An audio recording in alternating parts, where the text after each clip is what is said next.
Bum bum bum bum bum bum bum bum bum bum bum bum bum bum. Hey everybody. Hey Martin.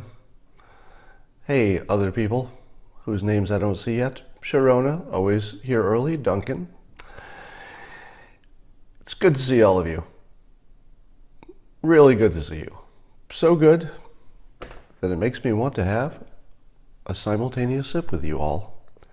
Yes, it's time to raise your mug, your cup, your glass, your stein, your chalice, your container with your favorite beverage. I like coffee, and it's time to bring it to your lips and enjoy the simultaneous sip.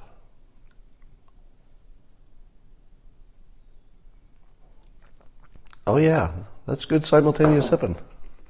Some of the best this morning so far. So you may have noticed that the news gets kind of boring toward the end of the year. And so there's not as much happening, but I'll tell you what is happening. One of the things that strikes me when I'm watching all the coverage about George H.W. Bush's passing is the story about him being shot down in World War II. And there's this scene caught on video. If you haven't seen it, it's just sort of amazing that young George Bush, he was a pilot, his plane gets shot down, he bails out and he ends up in the ocean, and he's rescued by a submarine. Now, I don't know, did he have a tracker on him of some kind, or was he just so lucky that he came down in the only place that there was a submarine, an American submarine to catch him, to rescue him? Now, I also think about Bob Dole. Bob Dole, a great senator, ran for president, and had also been shot down in World War II, I think, and had a bad injury in his arm, etc. And then John McCain, who also almost became president, or at least ran for president, and he had also been shot down. Now, what's interesting is you saw that President Trump was not so friendly to, why did I just blank on his name? So he liked George H.W. Bush, but he wasn't friendly to McCain. Now, both of them were pilots, and both of them got shot down. Both of them were military heroes. But do you remember what Trump said about McCain? When he was joking about him, he said, "I prefer people who don't get caught." And then sure enough, he didn't go to his funeral. And now people are saying, well, at least President Trump is going to go to the funeral of George H.W. Bush. To which I say, well, at least he's being consistent. George H.W. Bush was a war hero who didn't get caught. So I might be the only person who's classless enough to mention that, but at least he's being consistent. Now, one of the things that I really love about the George H.W. Bush situation, all right, of course, nobody's happy that he passed, but if you reach age 96 and you've been president and you've been the head of the CIA, you've been a war hero, you've been in Congress, you've been ambassador to China and made a big difference in China. If you've done all of those things, what a life you've had, or a life of service in particular. And he was, but the coolest part of the story is that, doesn't it seem like we needed him to do one last mission? I think people are talking about it this way, but it feels like George H.W. Bush had one more mission to try to bring the country together for a minute. So his death has this weirdly unexpected quality to it, that he created such a powerful legacy of being a decent guy. Forget about what he did as president, all of his other accomplishments, which are, of course, worthy of respect. But if you forget about all of that, what do people talk about when they talk about it's very interesting how they talk about him. They talk about him as being such a great guy, like just the highest level of character and honor and service and all those things. And yeah, he was a one-term president, but I don't think people hold that against him so much. And it feels like he's just got this one last mission to bring the country together at the end of the year here. So there's something poetic about it that's hard to miss. Let's talk about the China deal. Now, you probably saw that the United States and the White House said that President Xi had agreed to make all the classes of fentanyl, there are a bunch of varieties of them, all of them classified at the highest level of illegal drug in China, so that they could crack down on them. And cracking down on them in this context means the death penalty, because that's the maximum penalty, and that's what they allegedly had agreed to do. Now, that's what we announced. What China announced, in terms of what they had or had not agreed to about fentanyl, is more of a we'll look into it kind of a situation. Now, this should not surprise you, because it feels like whenever two big powers make an agreement, they present it differently. China probably wants to maintain some options, keep it on the negotiating leverage part of the equation, so that they haven't given anything away, and they're like, yeah, we agreed to do that, but only if you do this other stuff. So here's what you should expect. You should expect China to not do what the United States announced. So my best prediction is that China will not, in any timely fashion, pursue making it a banned substance. It just won't happen. So regardless of what they agreed to in that meeting, I believe they will drag their feet, and they'll keep dangling that out there. It's like, well, you could reach an agreement with us, and that fentanyl certainly would decrease. There'd be a lot less fentanyl if you just made a deal with us on soybeans or whatever the hell they're talking about.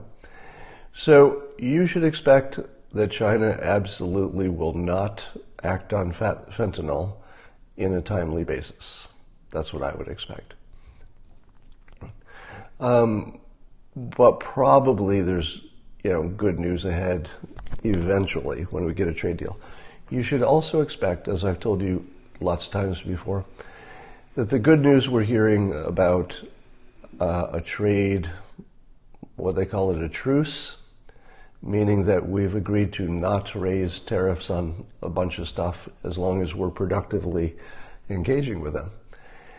You should expect that won't work out. So the next 90 days, the odds of actually wrapping up a trade deal with China in 90 days, probably close to zero, is my guess. Anything's possible, but if I had to put odds on it, I'd say close to zero.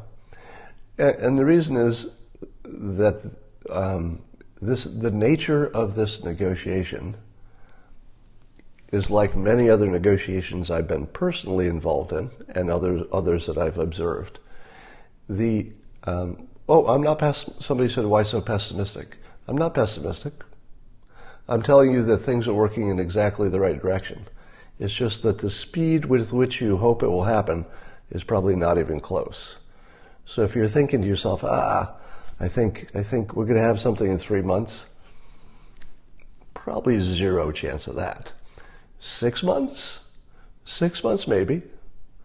I think maybe 6 months, possibly. But 90 days? Almost zero. And you should also expect that there will be times between now and the time we get an agreement when things will look much worse. It will look like we're never going to have an agreement. So you should expect that to happen. But all of this should be expected in the process. It should be, oh, we got good news. Nope, it's impossible. Looks like we got a little good news. No, no, no, it's impossible. Wait, I think no, it's impossible. And then, boop, you got a deal.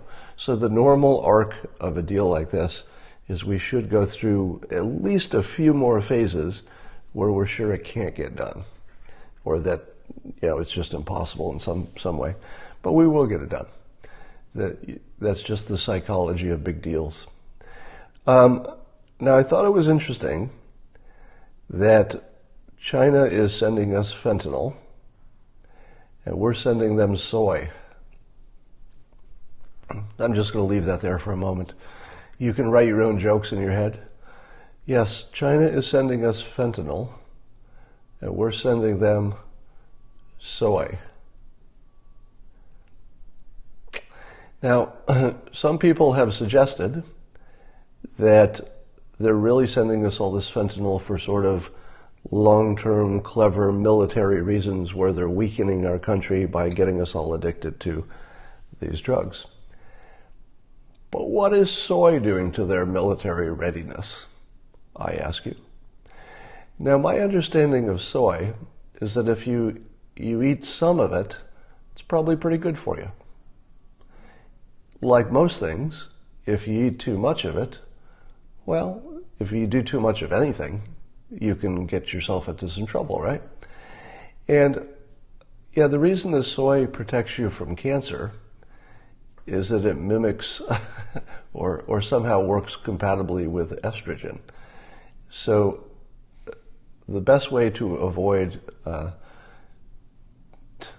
to avoid cancer if you're a man is to chemically change yourself into a woman, I think. Your tumors will grow a lot slower if you don't have testosterone as a dominant chemistry. Now, somebody said opposite. So, and here's what I I did a little looking online to see if I could find out. Somebody says, please do not spread soy myths. So that's what I'm going to talk about. So I can't tell by reading up online if soy is good or bad for me. It does seem that there's some amount of it that's probably more good than bad, and there's some larger amount of it where there's some question. So I don't think that's a myth, right? It's a true statement that people who know about science and nutrition would tell you, well, don't do too much. So WebMD put it that way. So I would consider WebMD one of the more reliable sources for this sort of stuff, for medical stuff. And their article on it said, yeah, you could eat it for dinner, but I'd be a little careful about eating it for 3 meals a day. Now, is there any other food like that you can think of that people are telling you, I wouldn't eat it 3 meals a day, except for maybe something that makes you overweight? It's kind of unique that way. I can tell you that when I was eating lots of soybeans, because they're really tasty, I didn't feel right. I'll also tell you that I started looking at labels to try to figure out, what things have soy in it so I could make sure I don't get too much, because I get plenty of protein from other sources. So I started looking at labels. And do you know what packaged products have soy in them? Almost all of them. Soy is in just about everything that's got a package on it. It's in practically everything with a can that isn't just one ingredient. And you almost can't avoid it. Try to buy salad dressing. Just go to the store and go to the salad dressing section and just look at the labels in the salad dressing. There's soy in every one of them. Soy is everywhere. So the recommendation is don't get too much soy. And oh yes, sugar would be the same. Sugar would be in the same category, that a little bit wouldn't hurt you, but a lot is bad for you. Yeah. It's really hard to get a soy-free diet. So I'm just, let me summarize before I get sued by the soy people. I'm not giving you any authoritative medical or other opinion on soy. I would not know if it's good or bad. I have no way of knowing. And therefore, I'm not going to tell you what you should or should not eat. I'm saying this as my statement to not get sued. But I can give you my opinion. My opinion is I stay away from it. So I wonder how much soy shipped to China would change their military readiness. Would they have less military readiness at some degree of soy consumption? Just a question. I'm not saying it's a problem, because I wouldn't know. I have no information. I just think it's funny that they're sending us fentanyl and we're sending them soy. The world's a funny place sometimes.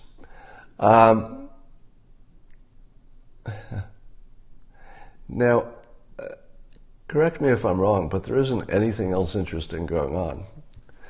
Somebody says, you're being reckless, Scott.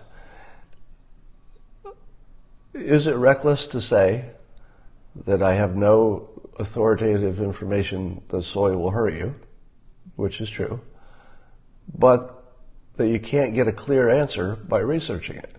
And if you can't get a clear answer about whether something's good for you, what are you going to do? What is the smart thing to do if it's unclear whether it's good for you? Well, if you have alternatives that are completely clear,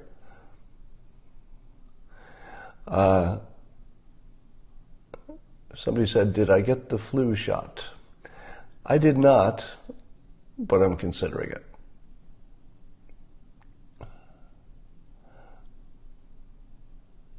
Let's talk about the wall. Yeah.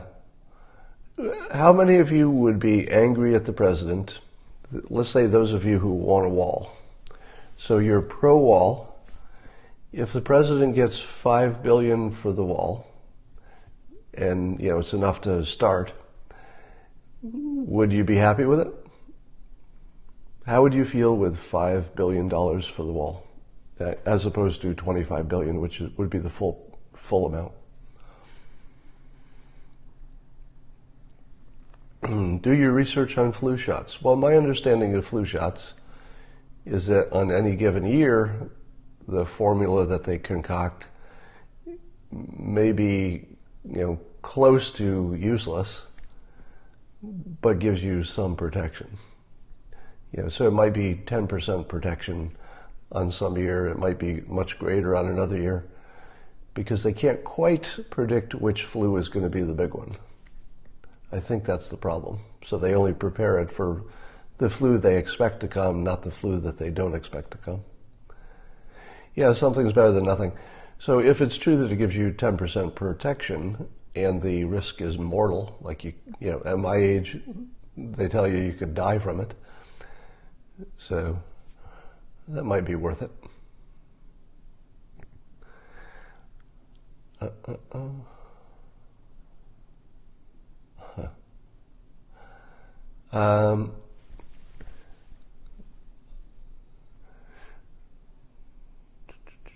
Yeah, I'm just looking at your answers now about the $5 billion.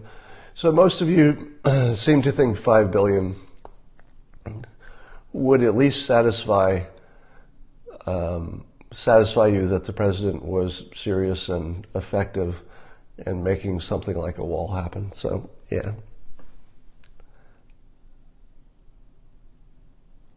Okay.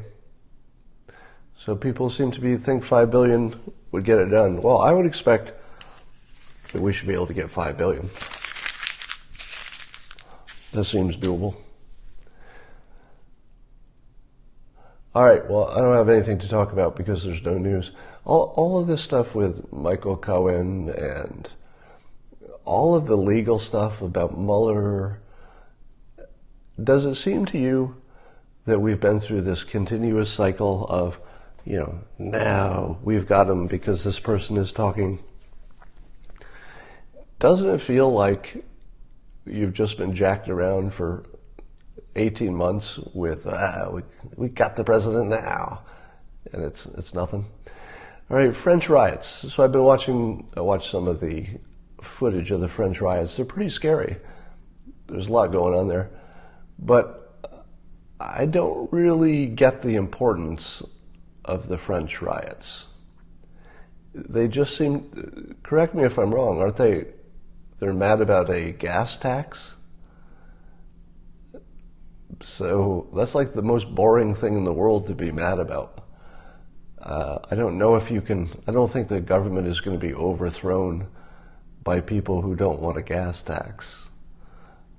Maybe, but it feels like a lot of noise and smoke and cars burning up, but I don't know that any of it makes any difference, in the long run. But maybe I'm missing something. Maybe there's something more happening in France than I understand, which is totally possible. So, how much does Cohen really know about the Trump Organization deals in Russia? I feel like Cohen feels like the guy who was always on the, just slightly on the outside.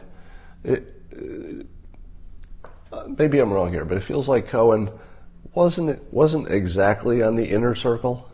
He was sort of on the outside of the inner circle, just doing some stuff that other people didn't want to do. I don't think he knows anything. Like, how much would Michael Cohen actually know about what the actual decision makers in the Trump Organization, let's say Don Jr., probably more important to any decisions about new projects than anybody else? How much did Michael Cohen know about the real inner workings of the Trump Organization? I'm not sure it was that much. I guess I would be surprised if Cohen knew anything. Wouldn't you? Do you think Michael Cohen knows anything?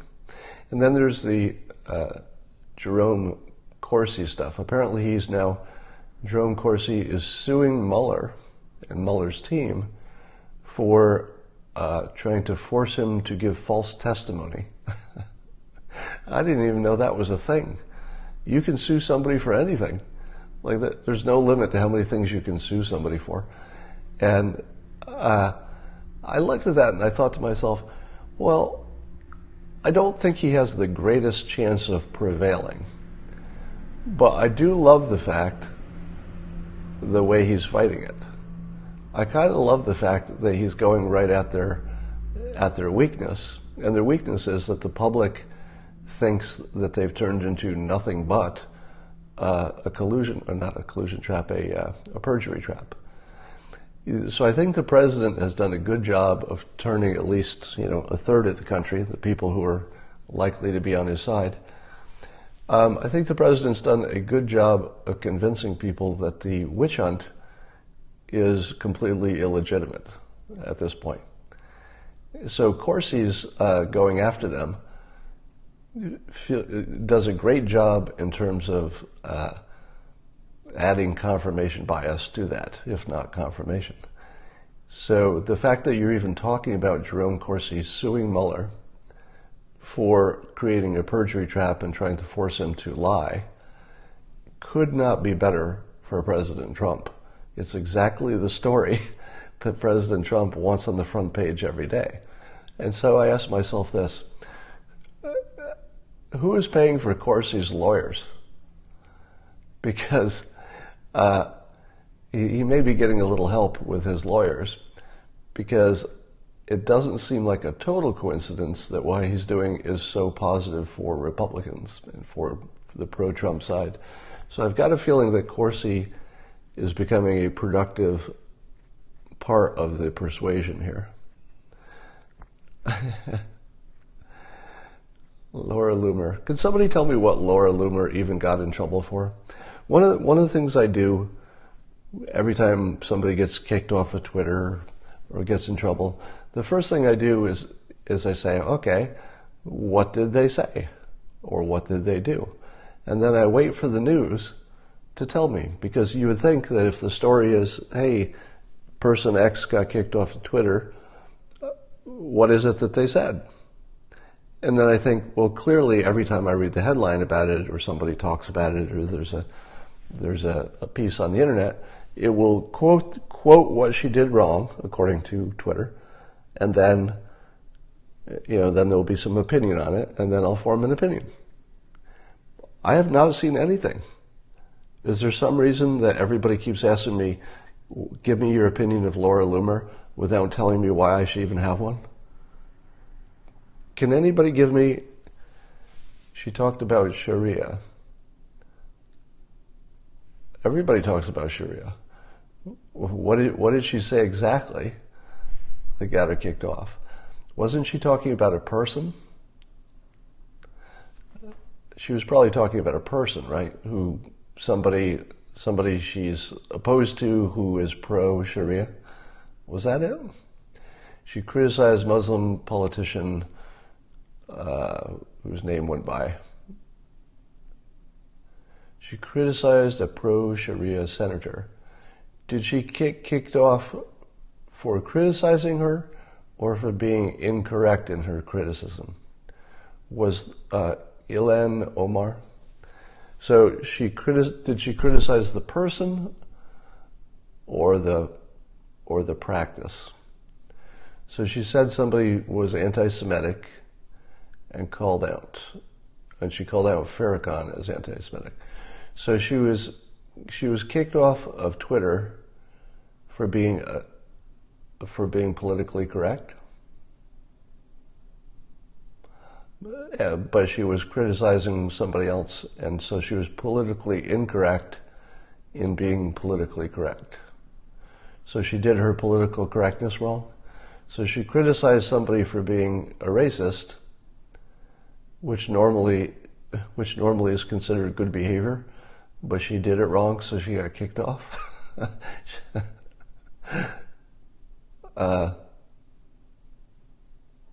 Yeah. She had contrasting tweets between her and Farrakhan. Yeah. Okay.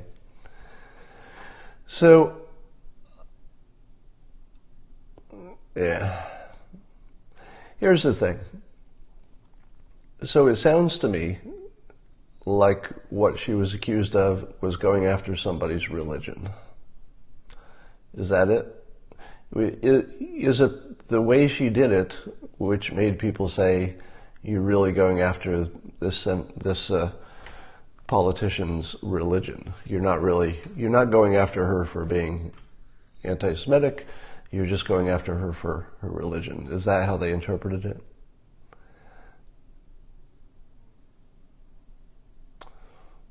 Yeah. She complained about the wrong side. Yeah, the facts here are all squishy. Yeah, it's hard to get any purchase on this. So, I've told you before that I'm largely going to sideline myself on the questions of who's getting kicked off of social media, because I just don't like to associate myself with other people's opinions at that level.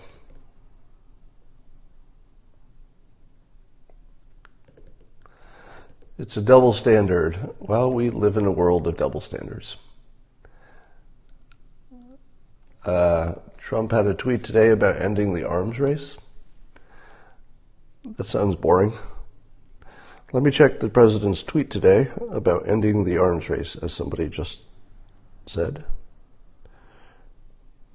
Oops, there he is.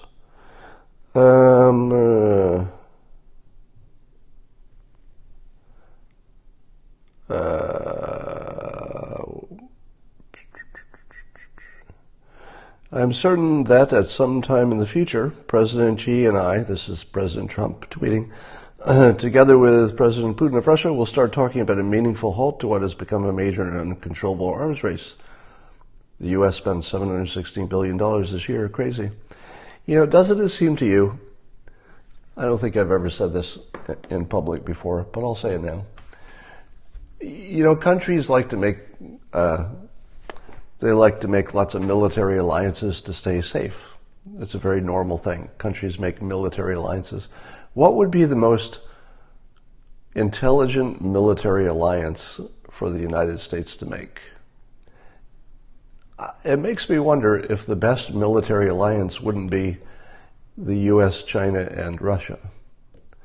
And then NATO. I guess throw NATO in there. Shouldn't the big military powers be on the same side? Because here's the situation. The big military powers are really not going to ever attack each other. It's just not going to happen. But all of the military risk for the big powers are coming from smaller countries. You know, they get a nuke, they have terrorists, that sort of thing. It feels to me like the most natural military alliance would be the biggest military powers just saying, hey, why are we on opposite teams when there's no chance we'll fight each other? Why would you spend $760 billion, much of that to oppose the only countries you're not ever going to get in a fight with? You're not ever going to have a major war with Russia, unless you're just suicidal. You're not ever going to have a major war with China, and they with us. Why don't we just say, well, look, the three of us are never going to attack each other. Why don't we stop wasting money acting like we are, and at least militarily make sure that we're making sure other countries don't get nukes and come after one of us.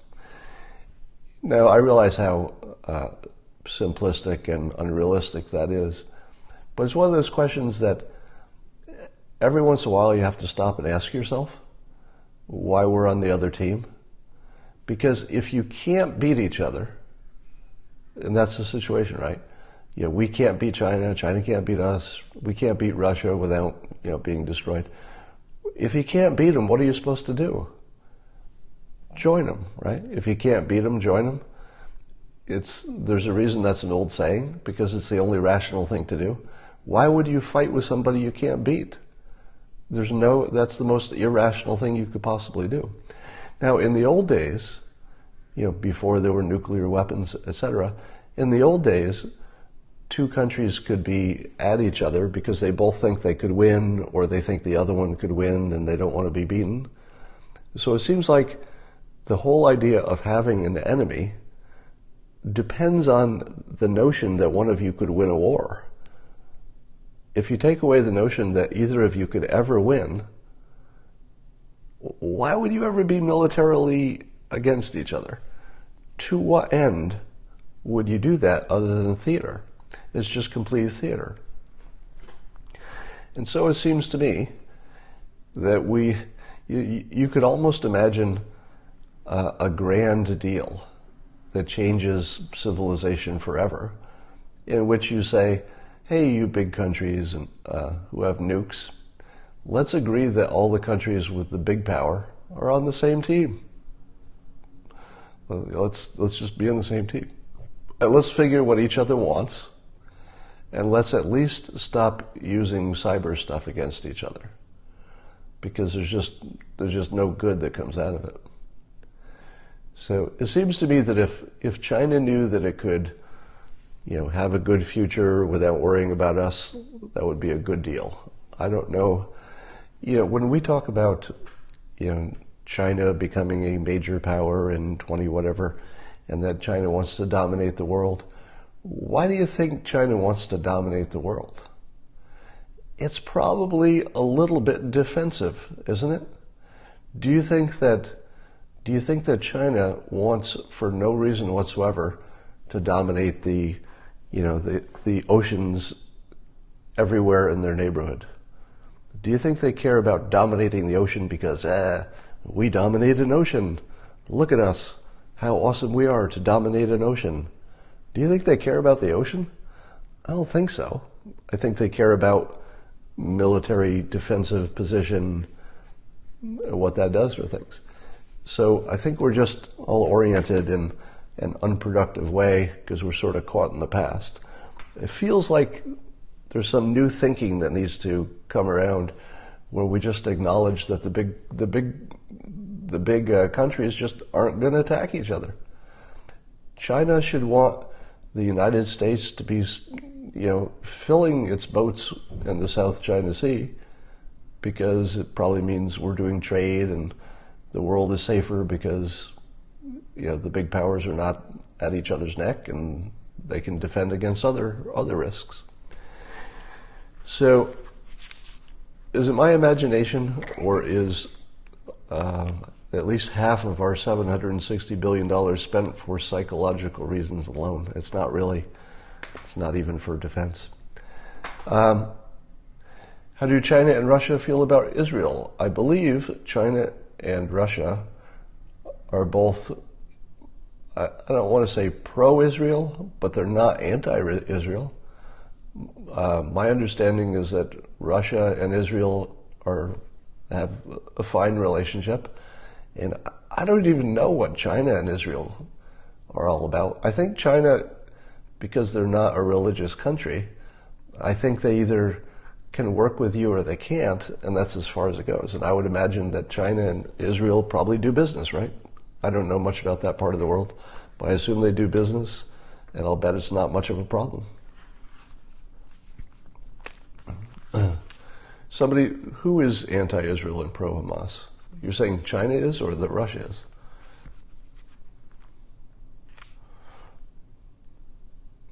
Russia supports Israel, yes. China is not pro-Hamas, is it? That doesn't make sense.